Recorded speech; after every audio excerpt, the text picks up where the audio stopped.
জানো তো, মাঝে মাঝে না আমরা নিজেরাই নিজেদেরকে ভালোবাসতে ভুলে যাই। আমাদের জীবনের ইমপ্রুভমেন্ট হলেও কোনো কোনো জায়গায় আমরা কিন্তু এখনও সেই কিপটেমই রয়ে গেছি। সো হ্যালো এভরিওয়ান, আমি প্রিয়াঙ্কা। নিজেকে ভালো রাখতে, নিজেকে আরও ইমপ্রুভমেন্ট করতে তোমাদের সামনে আমি আরও একটা নতুন ভিডিও নিয়ে চলে এসেছি। কিপটে আমরা হয়ে যাই নিজেকে ভালো রাখতে। ভেবে দেখো তো, কতদিন চুলের যত্ন, কতদিন পায়ের যত্ন, নখের যত্ন বা মুখের ট্যান তোলার কিন্তু একদমই সময় হয়নি। আমরা যারা হাউস ওয়াইফ আছি তাদের কিন্তু অনেক সময় হয় না, বা পয়সার ক্ষেত্রেও কিন্তু আমরা পিছিয়ে পড়ি, কারণ হাজার হাজার টাকা সেলুনে গিয়ে খরচ করা আমাদের পক্ষে কিন্তু সম্ভব নয়। তাই কিন্তু কিছু আমি হোম রেমেডি ট্রাই করি, যেটা তোমাদের সঙ্গেও আজকে শেয়ার করব। আমার কাছে না টাকার থেকেও বেশি বড় সময়টা, কারণ সেই সময়টুকু নেই যেটা আমি পার্লারে গিয়ে বসে থাকবো। বাড়ি থেকে অনেকটা দূর গিয়ে বসে থাকতে হবে, তো সেটা আমার কাছে হয়ে ওঠে না। সেজন্য আমি বাড়িতেই কিছু এমন জিনিস ট্রাই করি যেগুলো কিন্তু দিয়ে অনেকটা উপকার পাই। তো ওদিকে প্রথমে আমি হালকা উষ্ণ গরম জল করে নিয়েছি, তার মধ্যে লেবুর রস দিয়েছি, পাতি লেবুর রস। আর তোমরা চাইলে কিন্তু ওর মধ্যে যে কোনো একটা তোমাদের পছন্দ মতো শ্যাম্পু দিতে পারো। তো আমি ওখানে ক্লিনিক প্লাস ইউজ করি, সেজন্য আমি ক্লিনিক প্লাসটাই দিয়েছি। তো ওটার মধ্যে দিয়ে আমি রেখেছি এখন জলটা। আর এদিকে একটা মুখের ট্যান তোলার জন্য নিয়ে নিয়েছি ফেস প্যাক বলতে পারো, টক দই, আর তার সঙ্গে নিয়েছি লেবু। যে কোনো ট্যান তোলার জন্য কিন্তু এই দুটো উপকরণ খুব উপকারী।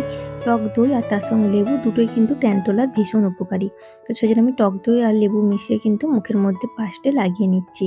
তো এটা যতক্ষণে শুকোবে ততক্ষণ কিন্তু আমি পাটা ওই গরম জলের মধ্যে ডুবে বসে থাকবো। আমাদের অনেক সময় না পায়ের গোড়ালিগুলো আলতা পড়লে ফেটে যায়, দেখবে। তো সেই জন্য আমি এরকম মাঝে মাঝেই বাড়িতেই ট্রাই করি। জানো তো, আমরা মেয়েরা কিছু টাকা পার্লারে গিয়ে খরচ করতে অনেকবার কিন্তু ভাবি, কিন্তু না, আমার মনে হয় এটা করা একদমই উচিত না।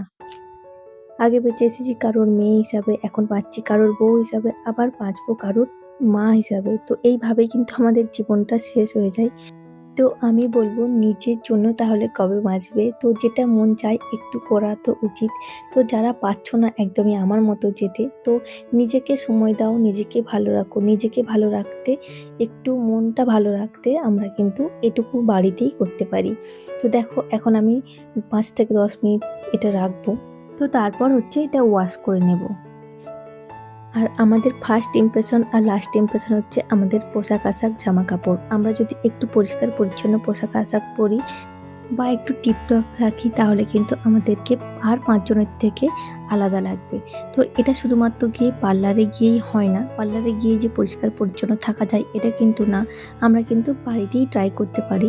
তো এটা তোমরা বাড়িতে অবশ্যই ট্রাই করো, এরকমভাবে ছোটো ছোটো টিপসগুলো ফলো করো আর নিজেকে সুন্দর করে তোলো। শুধুমাত্র পার্লারে গিয়েই ক্লিন থাকা যায় এরকম কিন্তু না, ঘরের মধ্যেই কিন্তু নিজেকে ক্লিন রাখা যায়। তো আজই তোমরাও ট্রাই করতে পারো এরকমভাবে। নেলস ক্লিন রাখা, তারপর মুখের ট্যান তোলা বা আন্ডারআর্মস থেকে গন্ধ না বেরোনো, এরকম ছোট ছোট অনেক টিপস ফলো করলে তোমরা কিন্তু নিজেদেরকে আরও সুন্দর করে তুলতে পারবে। দামি দামি প্রোডাক্ট ইউজ করার থেকে তোমার কাছে যেটা আছে সেটা দিয়েই তুমি করো, আমার মনে হয় কিন্তু এটাতেই বেটার। তো এখন দেখো, আমি তো পাটা ওয়াশ করে এসেছি, তো আমি একটা ময়শ্চারাইজার হিসাবে অ্যাজ আ ভেসলিন ইউজ করছি। তো ভেসলিনটা দিয়ে এবার ভেসলিনটা অল্প একটু নিয়ে আমি পায়ের মধ্যে কিন্তু অ্যাপ্লাই করে নেব। তো এটা ভেসলিনটা কিন্তু আমরা সকলেই জানি খুব ময়শ্চারাইজার কাজ করে, মানে পাটা খুব সফট রাখে, যে কোনো হাত হোক বা পা হোক সবই কিন্তু সফট রাখে। তো এটা এখন আমি এটা ভেসলিনটা ইউজ করে নিচ্ছি। আর এই যে নেলটা ক্লিন করলাম, এখন আমি হচ্ছে একটু নেল পলিশও করে নেব। তো দামি দামি না হলেও, ব্র্যান্ডেড না হলেও পারফিউম ইউজ করো। তোমরা নিজেরাই বুঝতে পারবে ছোটো ছোটো চেঞ্জে কতটা তোমরা ইমপ্রুভমেন্ট বা কতটা নিজেকে সুন্দর লাগছে, নিজের মনটা ভালো লাগছে। তো চলো, এখন আমি নেল পলিশটা পরে নিই। এগুলো না আমাদের জীবনে বেসিক কাজ, এগুলো কিন্তু কেউ বলে না। যেমন আমরা প্রতিদিন রান্না বান্না, জামা কাপড় ধোয়া, কাচাকাচি সমস্ত কিছুটাই করি, তেমনই কিন্তু আমাদের জীবনে আমাদের নিজেকে ভালো রাখতে এরকম ছোট ছোট কাজগুলো, বেসিক কাজগুলো আমাদেরকে করতে হবে। তো আমার ভিডিওটা কেমন লাগলো তোমরা কিন্তু অবশ্যই কমেন্টে জানিও আমাকে। আর তোমরা যারা এখনও আমার ভিডিওটা দেখছো, অবশ্যই কিন্তু একটা লাইক দিয়ে চ্যানেলটা সাবস্ক্রাইব করবেন অবশ্যই। তো আজ আসি, দেখা হবে আবার পরের ভিডিওতে। টাটা সবাইকে, সবাই ভালো